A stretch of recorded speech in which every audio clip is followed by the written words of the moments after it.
Very good evening students. आज मैं फिर से लेके आया हूँ आप लोगों के लिए 10 प्रैक्टिस सेट क्वेश्चंस। क्या कहते हैं आपके आने वाले सी टेट, यूपी टेट और जितने भी टीचरेबिलिटी टेस्ट हैं, सुपर टेट वगैरह और TGT, MP TET, S TET, सारे के क्वेश्चंस। और जल्दी जल्दी मैं क्या कहते हैं 10 क्वेश्चंस लेके आया हूँ आज के लिए। प्रैक्टिस सेट नंबर आपके 8 में कंटिन्यू करूँगा और जल्दी जल्दी कोशिश कर रहा हूँ मैं लेखपाल वगैरह जो जितनी भी भर्तियाँ आने वाली हैं सारी कवरेज किया जाए और जल्दी जल्दी वीडियोज़ अपलोड किया जाए। तो आइए स्टार्ट करते हैं। प्लीज़ लाइक और सब्सक्राइब कर दीजिएगा और आगे बढ़ते हैं आज के क्वेश्चंस की तरफ। तो देखिए क्या दे रखा है बच्चों, 71 नंबर क्वेश्चन में देखिए क्या दे रखा है। आज का पहला क्वेश्चन, निम्नलिखित का अध्ययन कीजिए। आइए देखते हैं क्या कथन दे रखा है नीचे।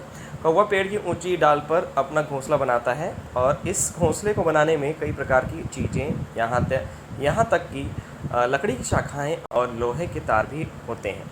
ये क्या हो गया, यह चालाक पक्षी भी है जो अपना घोंसला नहीं बनाता और कौवे के घोंसले में अंडे दे देता है।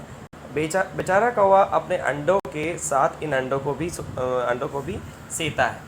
तो आइए जानते हैं ये पक्षी कौन सा है। आइए जानते हैं कौन सा पक्षी है ये। कौवा पेड़ की ऊंचाई पर डाल अपना घोंसला बना रहा है, कई प्रकार की लकड़ियाँ और शाखाएँ और लोहे तार भी होते हैं और क्या कहते हैं इसके अंदर इकट्ठा करता है। तो ये पक्षी कौन सा है? कलची है, बसंत गौरी है, कोयल है या शकरखोरा है? तो इसका उत्तर क्या हो जाएगा हमारा? कोयल हो जाता है। चालाक पक्षी भी होता है ये, घोंसला नहीं बनाता है और दूसरे के कौवे के घोंसले से सारी चीज़ें कौवे के घोंसले में अंडा दे देता है और क्या कहते हैं अंडों को भी रखता है। तो एक तरीके से यहाँ पे देखिए प्रिंटिंग मिस्टेक भी दे रखा है, कोई दिक्कत नहीं है। तो कौवे के घोंसले में कौन भी अंडा दे देता है, यहाँ पे कौन सी पक्षी है वो हमारी कोयल कहलाएगी। तो हमारा उत्तर क्या हो जाएगा? हमारा सी हो जाएगा इसका कथन। आगे बढ़ते हैं बच्चों, बात करेंगे अगले क्वेश्चन की तरफ। 72 क्वेश्चन नंबर आज का दूसरा क्वेश्चन, निम्नलिखित में से कौन बीज नहीं है? आइए जानते हैं। ए दे रखा है कथन गेहूं, बी दे रखा है काली मिर्च, सी दे रखा है साबूदाना, डी है हमारा सौंफ। तो आइए जानते हैं क्या दे रखा है, इसका उत्तर क्या हो जाएगा हमारा? साबूदाना निम्न में से कौन सा बीज नहीं है? गेहूं को अगर आप बो दीजिए फिर से गेहूं से गेहूं निकाल सकते हैं आप, और क्या कह सकते हैं काली मिर्च से भी कर सकते हैं और सौंफ भी बो देंगे तो आपका सौंफ निकल जाएगा। लेकिन साबूदाना एक ऐसी चीज़ है जो बीज नहीं होता है। इसका क्या करना पड़ता है, इसका बेरन वगैरह जो भी है कह सकते हैं आप, प्लांट्स वगैरह प्लांटेशन वगैरह करना पड़ता होगा। तो इसका उत्तर क्या हो जाएगा हमारा? साबूदाना हो जाएगा, इसमें जो बीज नहीं होता है। गेहूँ आपका बीज होता है और बी कथन दे रखा है आपका क्या कहते हैं काली मिर्च भी होती है और सौंफ भी होता है। इसका कथन हो जाए, इसका उत्तर हो जाएगा हमारा सी, साबूदाना। आगे बढ़ते हैं बच्चों, बात करेंगे 73 क्वेश्चन नंबर की। और आज का तीसरा क्वेश्चन, रेहाना अपने परिवार के साथ केरल जाती है, वहाँ उसे ऊंचे वृक्ष दिखाई पड़ते हैं जो उसके गृह नगर शिमला के ऊंचे वृक्षों से भिन्न है। उसने केरल में कौन से वृक्ष देखे होंगे? आइए जानते हैं। ए दे रखा है नारियल, बी दे रखा है सेब, सी हो जाएगा लीची और डी हो जाएगा चीड़। तो देखिए केरल में अक्सर ऊंचे वृक्षों पे दिखाई देते हैं। तो केरल में कौन से वृक्ष ज़्यादातर पाए जाते हैं, किसके लिए प्रख्यात है? नारियल के प्रख्यात है। वहाँ पे नारियल का तेल वगैरह भी बहुत ज़्यादा यूज़ होता है हर चीज़ में। जैसे यहाँ पे खाद्यान्न में, खाने वगैरह में, चीज़ों में, खाने वगैरह में क्या यूज़ होता है हमारा? सरसों का तेल या फॉर्चून वगैरह यूज़ होता है। वैसे केरल में क्या यूज़ होता है हमारा? नारियल यूज़ होता है। और सेब वगैरह वहाँ पे नहीं पाया जाता है। सेब वगैरह जम्मू कश्मीर वगैरह साइड पाए जाते हैं। लीची भी वहाँ पे नहीं पाया जाता है। चीड़ भी आप कह सकते हैं वहाँ पे नहीं पाया जाता है। तो केरल वैसे ही प्रख्यात है हमारे नारियल के लिए, जिसका उत्तर हो जाएगा हमारा ए। आगे बढ़ते हैं बच्चों, बात करेंगे अगले क्वेश्चन की तरफ, 74 क्वेश्चन की तरफ। आज का चौथा क्वेश्चन, बच्चों के द्वारा सभी सब्जी बाजार में इकट्ठी की गई निम्नलिखित सामग्री में से उन्हें पहचानिए जिनके भीतर बीज होते हैं। आइए जानते हैं किसके अंदर बीज होते हैं। आलू, टमाटर, नाशपाती, चीकू, भिंडी, करेला, प्याज और खीरा। बहुत ही जनरल क्वेश्चन है। आइए जानते हैं। ये देखिए एक कथन में क्या दे रखा है, टमाटर, नाशपाती और चीकू। टमाटर में होती है, चीकू में होती है लेकिन नाशपाती में नहीं होगी। टमाटर, नाशपाती, चीकू, भिंडी। टमाटर में होती है, चीकू होता है, फिर नाशपाती आ गई। नाशपाती और चीकू, आई थिंक टमाटर में भी बीज होता है आप कह सकते हैं। तो आइए जानते हैं। और भिंडी आपको बताना है, भिंडी, खीरा भी कह सकते हैं आप। बच्चों में से सामग्री में से उन्हें पहचानिए जिनके भीतर बीज होते हैं। तो सारे के अंदर बीज होते हैं। तो आइए जानते हैं। नाशपाती में भी बीज होते हैं, टमाटर, नाशपाती, चीकू, भिंडी और जहाँ तक है चीकू में नहीं होता है इसमें। हाँ, चीकू में बीज आप कह सकते हैं। चीकू में बीज, हाँ चीकू में। टमाटर में कह सकते हैं आप और चीकू में भी कह सकते हैं आप। और तीसरा देखिए क्या दे रखा है, चीकू, भिंडी, करेला, खीरा। और चौथे में डी में दे रखा है आपका क्या दे रखा है, नाशपाती और चीकू। तो इसमें देखिए टमाटर में भी बीज पाया जाता है, नाशपाती में भी पाया जाता है, चीकू में भी पाया जाता है, भिंडी में पाया जाता है, करेला में भी बीज पाया जाता है, खीरे में भी छोटा छोटा बीज पाया जाता है। इसका उत्तर क्या हो जाएगा हमारा? पूरी तरीके से आपको ये चीज़ ध्यान रखना है एक चीज़ और ध्यान रखना है आपको, अगर कथन में ये दे रखा है, अगर एक जैसे कथन आपको लग रहे हैं तो आपको ये ध्यान दे रखना है सर्वाधिक उत्तम कौन सा कथन है और सर्वाधिक पूर्ण तरीके से कौन सी सहमति को प्रदान किए हुए हैं। तो इसका कथन क्या हो जाएगा, इसका उत्तर क्या हो जाएगा हमारा, इसका उत्तर हो जाएगा हमारा सी हो जाएगा, सॉरी सी हो जाएगा इसका उत्तर। ठीक, थोड़ा नीचे लग गया। आगे बढ़ते हैं बच्चों अगले क्वेश्चन की तरफ। इसका उत्तर हो जाएगा हमारा, थोड़ा सा टेक्निकल अच्छा।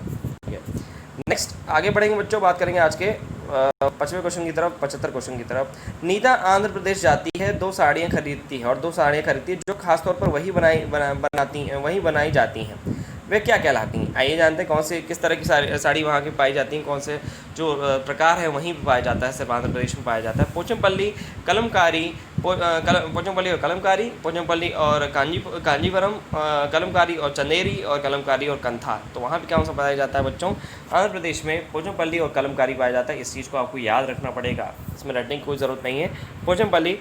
पोचमपल्ली कलमकारी आपको याद रखना। पीएम से याद रखते हो, नहीं पीके से आप याद कर सकते हो। पोचमपल्ली और कलमकारी से आप याद रख सकते हो इसका उत्तर। आंध्र प्रदेश में क्या होता है, पीके मूवी चलती है या कोई भी पीके मूवी रिलीज़ हुई थी फर्स्ट टाइम, इससे याद कर सकते हो आप वगैरह, ठीक है, कोई लॉजिक लगा करके।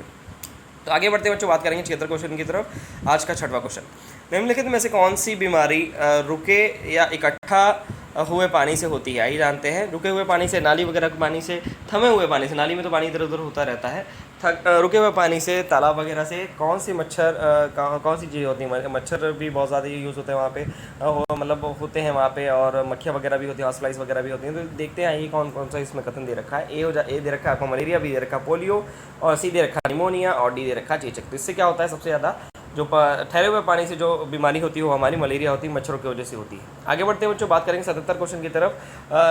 चलते हैं 77 क्वेश्चन की तरफ। आज का 7वां क्वेश्चन, निम्नलिखित में से कौन सा जोड़ा ठीक है? आइए जानते हैं कौन सा एक दूसरे से जुड़ा हुआ है। कौन सी, यहाँ पे देखिए, असम बिहू, असम का जो क्या कहते हैं वहाँ पे जो डांस है भरतनाट्यम, उड़ीसा में जो फेमस जो नृत्य है वो कौन सा भरतनाट्यम है। सी दे रखा है आपका तमिलनाडु लावणी, और डी है आपका कर्नाटक कथक। इसका उत्तर क्या हो जाएगा बच्चों, असम बिहू सही है। तमिलनाडु में भाई कुचिपुड़ी क्या कहते हैं भरतनाट्यम होता है। आंध्र उड़ीसा में भी आपने कह सकते भरतनाट्यम, वहाँ पे आई थिंक कुचिपुड़ी फेमस है।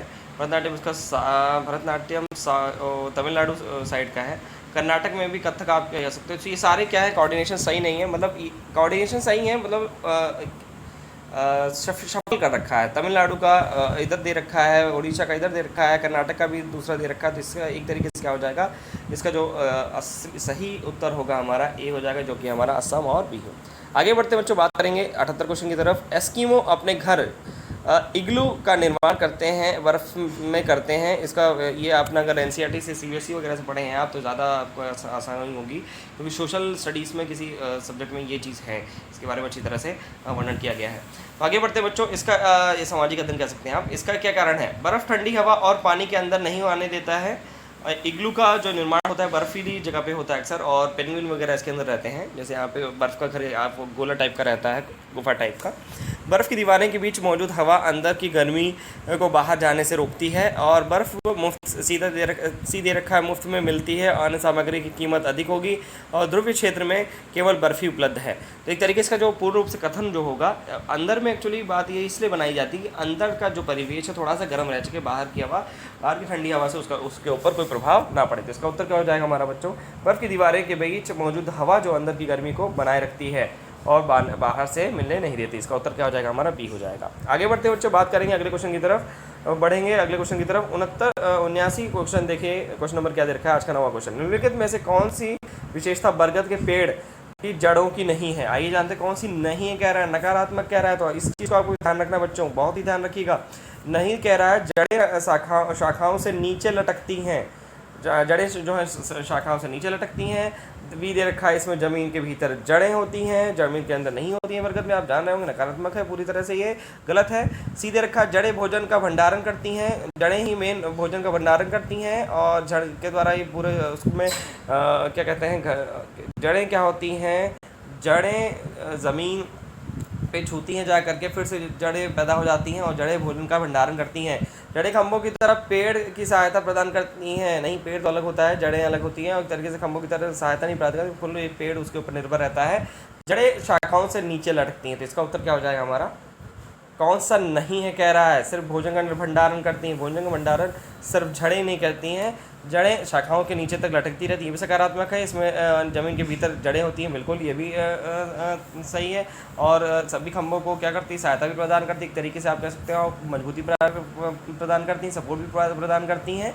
इसका जो होगा जड़ें जो हैं वो भोजन का भंडारण करती हैं, ये चीज़ आपका उत्तर हो जाएगा। क्योंकि ये नकारात्मक की ओर लेके जा रहा है, जड़ें नहीं। इसमें खासियत यही है कि जड़ जो है ज़मीन में लग करके फिर से जड़ पैदा हो जाती है, तो आप नहीं कह सकते हो कि जड़ ही पूरा क्या कहते हैं, एक ही जड़ पूरे उसको भंडारण करती हैं भोजन का, अलग अलग जड़ें अलग अलग जगह पे इसका भंडारण करती हैं।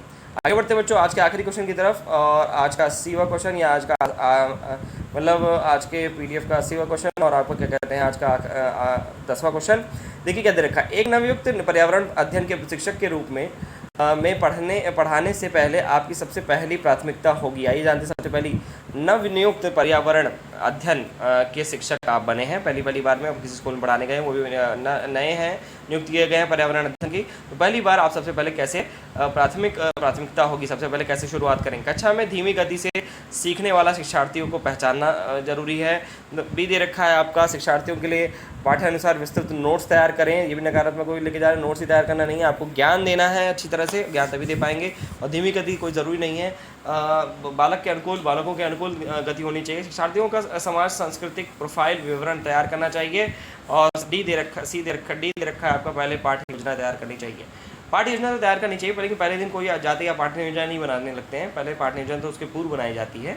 और शिक्षार्थियों को समाज सांस्कृतिक और प्रोफाइल विवरण तैयार करते हैं कि वो किस समाज, किस परिवेश में रहते हैं, कैसे रह रहे हैं, पहले की पढ़ाई कैसे हो रही थी, ये सारी चीज़ें जानने की कोशिश करेंगे, उनके ऊपर एक प्रारूप तैयार करेंगे। तो आज के लिए इतना काफ़ी है बच्चों, इसका उत्तर हो जाएगा हमारा C, और आज के लिए इतना काफ़ी है। कोशिश करते हैं जल्दी और भी चीज़ें आपके समक्ष लेके आएँ, और प्लीज़ लाइक और सब्सक्राइब करते रहिए, कमेंट करिए, कोई भी चीज़ आपको दिक्कत हो प्लीज़ कमेंट करिए, ताकि मैं उसमें और ज़्यादा इंप्रूवमेंट लेके आऊँ आप लोगों के लिए, जो भी आपकी तरफ से लैक करेंगे उस चीज़ को मैं और ज़्यादा बढ़ावा दूँ, ठीक है।